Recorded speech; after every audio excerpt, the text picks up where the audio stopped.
how to transfer USDT from Binance to Exness. Hello everyone, welcome to our channel and let's see how we can do it. For this, simply open up your Binance account and open up your wallet. Over here, select Spot Wallet, or you can also go with the overview, that's completely fine.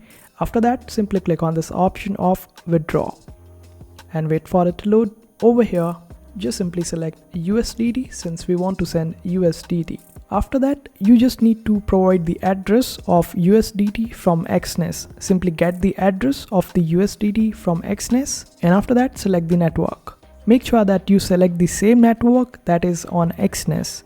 If you are selecting Binance Smart Chain over here, make sure to select the Binance Smart Chain on Exness as well.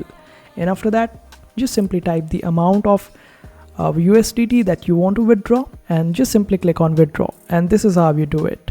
I hope this video was helpful. Make sure to hit that like button and also subscribe to our channel for more helpful videos.